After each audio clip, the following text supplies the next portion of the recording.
Good evening, y'all. This is a Wandering Author reminding you that we are all the authors of our own lives.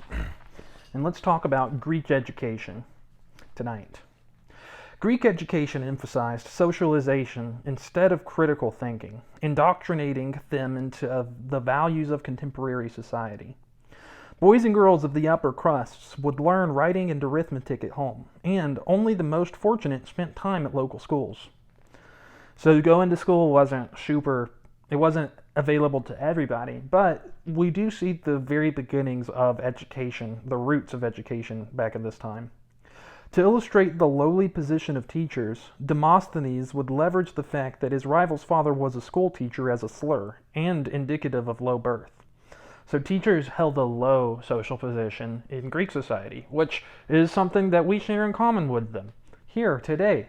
It doesn't seem like things have changed in 2,000 years. Schools usually belonged to an individual teacher, and they rarely outlived their founders. However, evidence of 119 school children dying on the island of Chios has made its way back to us.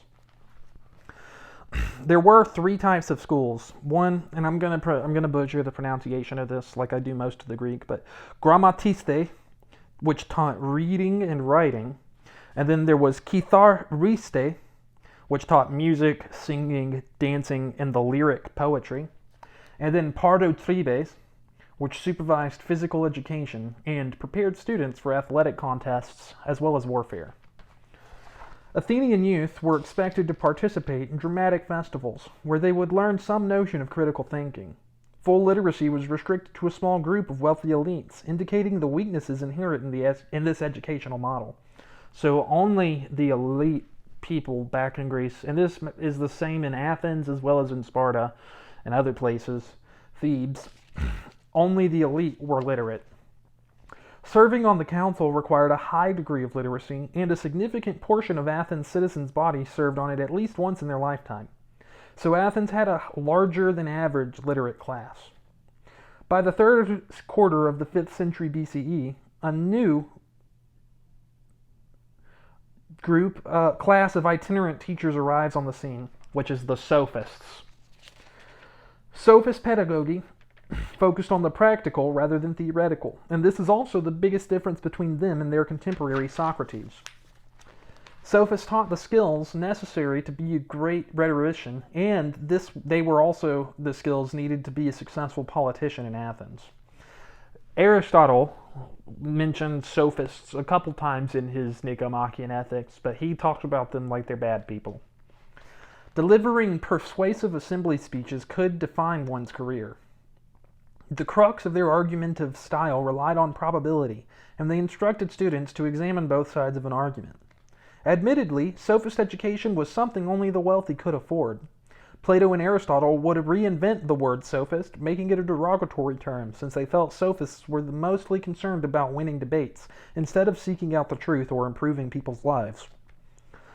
Sophists made extensive use of this distinction between physis and nomos, which is nature and custom. And something that they may ask, sophists might ask, would be like, did the gods actually exist, or were they human inventions?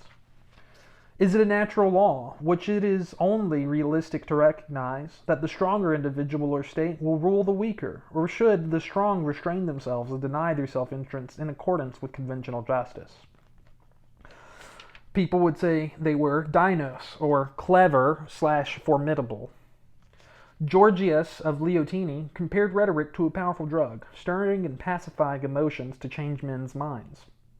Intellectuals would be attacked periodically, and Damon of O is ostracized for seeming to be too much of an intellectual. And ostracism is where people get expelled from their home cities, and they have to live out their lives away from where they're from. And so this dude, Damon, was ostracized. We have records of him in the archaeological record for just being too much of an intellectual. So they viewed people with glasses a lot differently, I guess. As long as their activities only impacted individuals, they would avoid persecution. But if they threatened the state as a whole, they would be hit with charges of impiety. And that's actually what happens to Socrates whenever he gets killed. He's charged with being impious, not worshiping the gods enough, and then he has to drink hemlock poison and he dies. And tomorrow we'll go over lawsuits that happened and Socrates' trial, because we've got that, and then we'll end with the futility of war and the Corinthian War. But yeah, as always, my message remains the same: spend less, live more, earn your freedom with frugality. What are y'all doing in order to inspire, uplift, and empower your local community today? Because this world isn't changing unless we all do our part, and you can count on me to do mine daily. Till next time, I love y'all.